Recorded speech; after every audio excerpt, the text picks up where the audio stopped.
दोस्तों नमस्कार, मैं आनंद श्रीवास्तव एक बार फिर आपके सामने नए लेसन के साथ एप्पल क्लासेस की तरफ से। और आज हम आपको एक नया चैप्टर, एक नया लेसन, ग्रामर का एक नया पार्ट बताएंगे कि उसका यूज़ करके आप इंग्लिश कैसे बोल सकते हैं। तो आज का जो चैप्टर है, आज का जो ग्रामर का पार्ट है वो है फ्यूचर कंटिन्यूअस टेंस। हम फ्यूचर कंटिन्यूअस टेंस का यूज़ अपने लैंग्वेज में कैसे करते हैं, कब करते हैं, कैसे, और इसका जो स्ट्रक्चर क्या होता है, कब नहीं करते हैं, ये सब मैं आपको बता रहा हूँ। दोस्तों मुझे आशा है कि इसके पहले आपने प्रेजेंट कंटिन्यूअस, पास्ट कंटिन्यूअस को अच्छी तरह से जाना होगा। उसी का जो तीसरा भाग है वो फ्यूचर कंटिन्यूअस, वो आपको मैं सिखाने जा रहा हूँ कि इसका यूज हम कैसे करते हैं। दोस्तों फ्यूचर कंटिन्यूअस टेंस यानी हिंदी बोलते समय जब रहा होगा, रही होगी और रहे होंगे जैसे जब शब्द आता है तो हम फ्यूचर कंटिन्यूअस टेंस का यूज़ करते हैं। और इसका यूज़ बोलने वाला उस समय करता है जब बोलने वाले को पता रहता है कि कहाँ पे क्या हो रहा है, या आने वाले समय में कोई चीज़ कब होगा, कैसे होगा, या हो रहा होगा, इसके लिए हम यूज़ करते हैं। जैसे हिंदी में बोलना होगा कि मेरे दोस्त जो है इस समय पिकनिक मना रहे होंगे, या अगले हफ्ते हम लोग गोवा में मज़े कर रहे होंगे, तो ये बोलने वाले को पता है कि पिकनिक मना रहे होंगे या अगले हफ्ते जो है गोवा में मज़े कर रहे होंगे, तो वहाँ पे फ्यूचर कंटिन्यूअस टेंस का यूज़ करते हैं। ओके, तो चलिए जानते हैं कि इसका स्ट्रक्चर क्या होता है। इसका मैंने यहाँ पर लिखा कि this tense is used to talk about an action और event which is taking place और going to take place somewhere and that is known to the speaker, और जो स्पीकर को पता है, चाहे वो अभी काम हो रहा है चाहे फ्यूचर में होने वाला है। इसका स्ट्रक्चर जो होता है वो सब्जेक्ट होगा और विल शैल के साथ बी लगाते हैं। यहाँ बी का मतलब ये नहीं कि is am are was were, be form नहीं मैं बोल रहा हूँ कि बी लगाते हैं, बी मतलब होना, जो एक वर्ब है। तो आप यहाँ पे subject, will, shall, be, verb का फर्स्ट फॉर्म, और उसके बाद आप जो है आईएनजी लगाएंगे, उसके बाद ऑब्जेक्ट होगा। तो ये है इसका स्ट्रक्चर, और इस स्ट्रक्चर के साथ आप जो है इस सेंटेंस को यूज़ करेंगे। मैंने कुछ एग्जाम्पल्स दिए हैं जो हिंदी में बोलूँगा और उसका मैं ट्रांसलेशन करूँगा। आप देखिए स्ट्रक्चर का कैसे यूज़ यहाँ पे किया जा रहा है। एक एग्जाम्पल है कि जैसे आपको बोलना कि मेरी माँ मेरा घर पे इंतज़ार कर रही होगी। आपको पता है कि आपकी माँ आपका इंतज़ार घर पे कर रही होगी, तो आप कैसे जो इसको बोलोगे।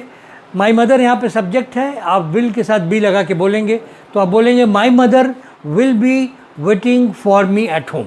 My mother will be waiting for me at home.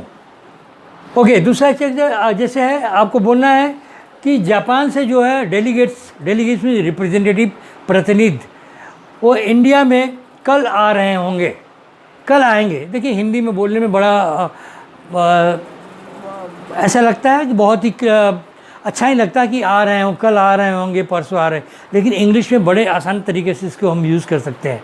तो आपको बोलना है कि जापान से जो डेलीगेट्स जो है इंडिया में कल आ रहे होंगे, तो क्या बोलोगे, the delegates from Japan will be coming to India tomorrow. The delegates from Japan will be coming to India tomorrow, या the delegates will be coming from Japan to India tomorrow. आप चाहो जैसे लिख सकते हो। और तीसरा एग्जाम्पल है, जैसे बोलना है कि मैं अगले महीने नई नौकरी ज्वाइन करूँगा या कर रहा हूँगा। वैसे तो बोलोगे करूँगा, लेकिन अगर तो आपको पता है और आपको बताना है दूसरे कि आप अगले हफ्ते नई नौकरी ज्वाइन कर रहे होगे या करोगे, तो आप विल भी आईएनजी के साथ बोलेंगे तो ज़्यादा अच्छा लगेगा। तो आप क्या बोलोगे, I will be joining, I shall be joining. I के साथ शैल का यूज़ किया जाता है, लेकिन आप चाहो तो विल भी लगा सकते हो, आप शैल भी लगा सकते हो, बी लगाइएगा। तो क्या बोलोगे, I will B, I shall be joining a new job next month. संभवतः यहाँ पर मैंने संभवतः यूज़ किया, तो यहाँ पर मैंने प्रोबेबली लिखा है। तो क्या बोलोगे, I shall be joining a new job probably next month. एक लास्ट एग्जाम्पल जैसे बोलना है कि द प्राइम मिनिस्टर आज रात को यूएसए के लिए जाएंगे या जा रहे होंगे, तो आप क्या बोलोगे, the prime minister will be living for the USA tonight. The prime minister will be living for the USA tonight. तो आपने देखा कैसे विल बी के साथ आईएनजी का यूज़ कितने अच्छे। इंग्लिश में बोलोगे तो बहुत अच्छा लगेगा, हिंदी में आप बोलोगे कर रहे होगे तो थोड़ा सा आप बहुत ही टिपिकल अच्छा ही लगेगा, क्योंकि कोई ऐसा नहीं बोलता आप गा गे गी के साथ ही अंत करता जाएंगे। लेकिन इंग्लिश में आप जो है अगर फ्यूचर कंटिन्यूअस में बोलना है तो आप विल बी के साथ आईएनजी लगा के बोलोगे। चलिए इसका नेगेटिव बनाते हैं। नेगेटिव इस बात का ध्यान देना चाहिए कि दो तरीके से आप विल नॉट वोंट आप बोल सकते हैं। शैल नॉट ही बोलना पड़ेगा, शैलेंट नहीं बोलते हैं, ठीक है। तो आप देखिए इसको कैसे यूज़ करेंगे। उस सारे एग्जाम्पल जो मैंने पॉजिटिव में दिया उसका नेगेटिव बना रहा हूँ, ध्यान दीजिएगा। इसका स्ट्रक्चर क्या होता है, सब्जेक्ट विल शैल, उसके बाद नॉट, फिर बी आएगा, या ओन बी या विल नॉट बी या शैल नॉट बी यूज़ किया जाएगा। वर्ब का फर्स्ट फॉर्म आईएनजी और ऑब्जेक्ट। तो चलिए जैसे बोलना कि मेरी माँ मेरा इंतज़ार घर पे नहीं कर रही होगी, तो क्या बोलोगे, my mother will not be waiting for me at home, और my mother won't be waiting for me at home. Okay. दूसरा एग्जाम्पल है, जैसे आपको बोलना है कि डेलीगेट्स जो है जापान से कल इंडिया में नहीं आ रहे होंगे, तो the delegates own be coming, the delegates will not be coming, the delegates from Japan, या द डेलीगेट्स।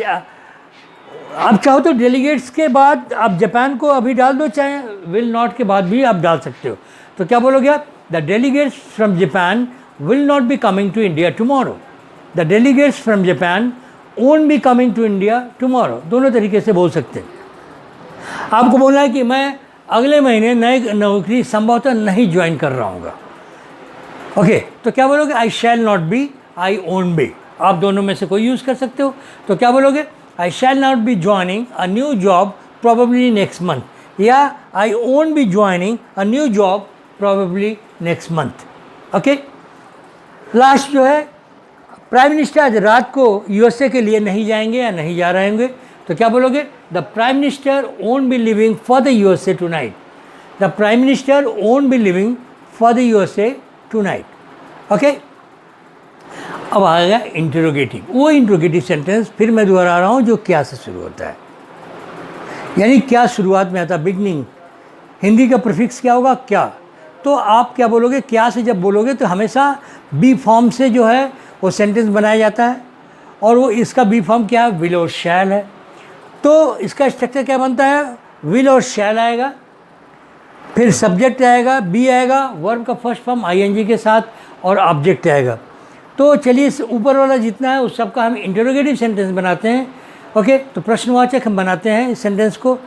तो जैसे बोलना है कि क्या, अब क्वेश्चन आप अपने से नहीं बोलोगे, आप दूसरे से क्वेश्चन पूछोगे कि क्या तुम्हारी माँ तुम्हारा इंतज़ार घर पे कर रही होगी, तो क्या बोलोगे, तो आप बोलोगे will your mother be waiting for you at home, will your mother be waiting for you at home.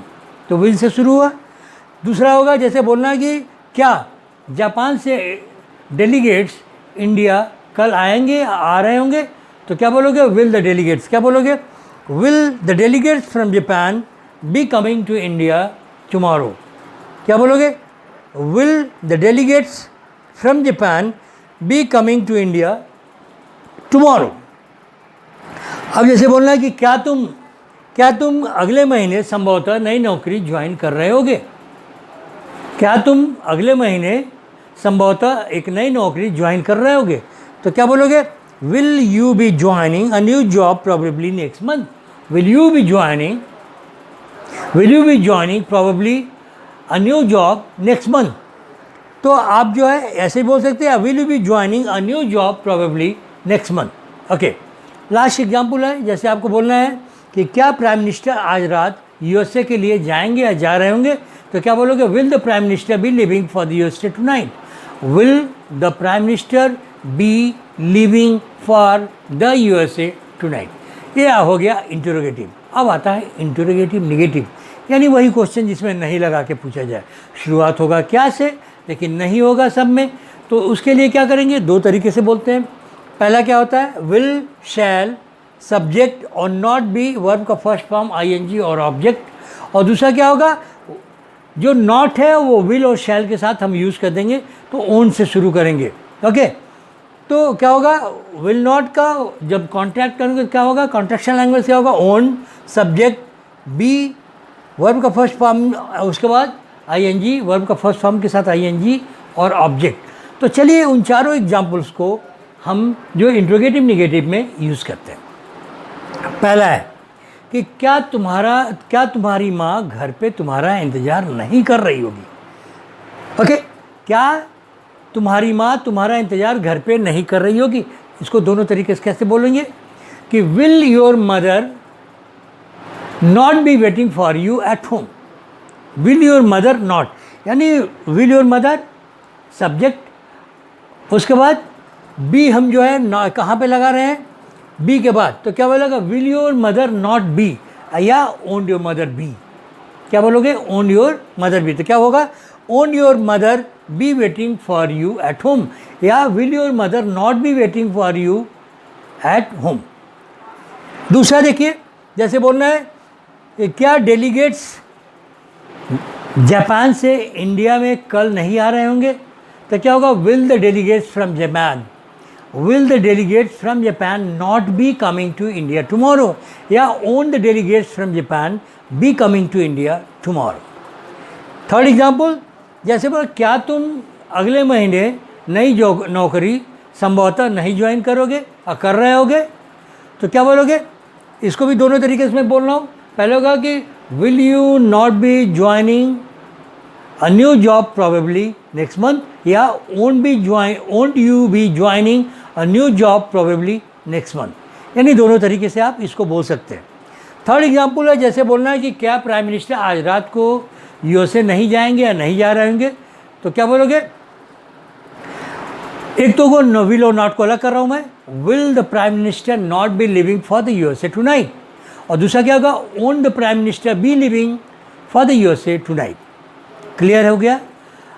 आप इसको ध्यान से देखिएगा, जो एग्जाम्पल मैंने लिखा है और जो मैं बोल रहा हूँ उसको ध्यान से मिलाइएगा और सीखिएगा। अब आ गया क्वेश्चन बनाने का तरीका जो WH फॉर्म के साथ होता है। WH फॉर्म यानी क्वेश्चन जब बीच में हिंदी बोलते समय कब, कहाँ, क्यों, कैसे, किस लिए, किसके साथ, किसका, कौन सा, किसकी, ऐसे जब सेंटेंसेस आते से जब क्वेश्चन बनता है तो उसको क्या बोलते हैं WH फॉर्म में। और टेंसेस की तरह इसमें भी WH फॉर्म के 3 पार्ट होते हैं, एक हु होगा और दूसरा होगा विच और हुज, और उसके बाद बाकी अलग। तो देखिए मैं बना रहा हूँ कि इसके सेंटेंसेस जो है WH फॉर्म पहले आएगा, उसके बाद विल आएगा, फिर सब्जेक्ट आएगा बी के साथ, वर्ब का फर्स्ट फॉर्म और ING आएगा। ओके, फिर से देखिए WH फॉर्म में कैसे वेयर, वाई, व्हेन, हाउ, जो इस तरह के होते हैं, तो वो WH फॉर्म के साथ विल आएगा, उसके बाद विल का आना ज़रूरी है तभी क्वेश्चन बनेगा। अगर विल आप नहीं लगाएंगे, सब्जेक्ट के बाद में लगाएंगे तो वो क्वेश्चन नहीं बनेगा, वो साइन ऑफ इंट्रोगेशन आप नहीं लगाएंगे, वो इंट्रोगेटिव सेंटेंस नहीं बनेगा। तो ऐसे के साथ विल का आना ज़रूरी है।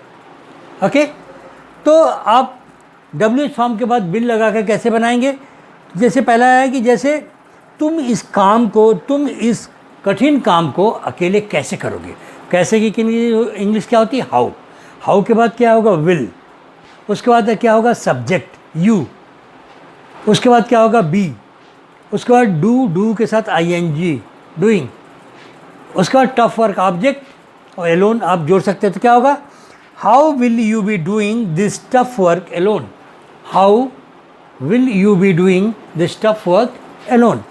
एक और एग्जाम्पल देखिए कि मैंने लिखा है कि वो आज रात को मूवी किसके साथ जाएगी या जा रही होगी, तो किसके साथ की इंग्लिश क्या होता है विद हुम, किसके लिए की इंग्लिश क्या होता है फॉर हुम, तो विद हुम, फॉर हुम और टू हुम लगा करके ये भी WH फॉर्म है। तो आप कैसे यूज़ करोगे कि वो आज रात पिक्चर किसके साथ जाएगी या किसके साथ जा रही होगी, तो क्या बोलोगे with whom will she be going, with whom will she be going to the movie tonight, with whom उसके बाद विल आएगा, with whom will she subject आ जाएगा, बी आएगा, गो के साथ ING लगाएंगे, उसके बाद ऑब्जेक्ट लगाएंगे, तो क्या होगा with whom will she be going to the movie tonight. एक और एग्जाम्पल देखते हैं WH फॉर्म का इस फॉर्म में, इस स्ट्रक्चर के साथ। जैसे आपको बोलना है कि मैं दिल्ली में अगले महीने कहाँ रहूँगा या कहाँ रहूँगा, तो क्या बोलोगे विद हुम, या वेयर कहाँ है तो क्या बोलोगे वेयर, अगर वही बोलना है किसके साथ तो विद हुम, कब क्या लगा दोगे व्हेन, कैसे रहूँगा तो हाउ।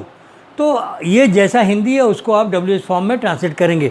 तो यहाँ पे है कि कहाँ रहूँगा तो वेयर से शुरू होगा, तो क्या बोलोगे वेयर शैल आई या विल आई, जो भी आपकी मर्जी बोलिए, where shall I be living, तो क्या हो जाएगा where shall I be living in Delhi next month, where shall I be where I will I be living in Delhi next month. तो ये था WH फॉर्म। अब आता है हु के साथ। जैसे मैंने बताया कि हु के साथ कोई सब्जेक्ट नहीं आता, हु खुद ही सिंगुलर सब्जेक्ट है, तो हु के साथ सब्जेक्ट नहीं आएगा। तो हु के साथ सीधे विल भी आएगा, वर्ब का फर्स्ट फॉर्म ING, उसके बाद क्या होगा, ऑब्जेक्ट आएगा। चलिए 2 एग्जाम्पल इसका देखते हैं। जैसे आपको बोलना है तुम्हारे प्रोजेक्ट में तुमको गाइड कौन करेगा या कौन कर रहा होगा। जनरली कौन कर रहा होगा ये बोलना बहुत अच्छा नहीं लग रहा है हिंदी में, कौन करेगा, लेकिन इंग्लिश में आप जो है विल के बी के साथ ING लगा करके आप बोल सकते हैं।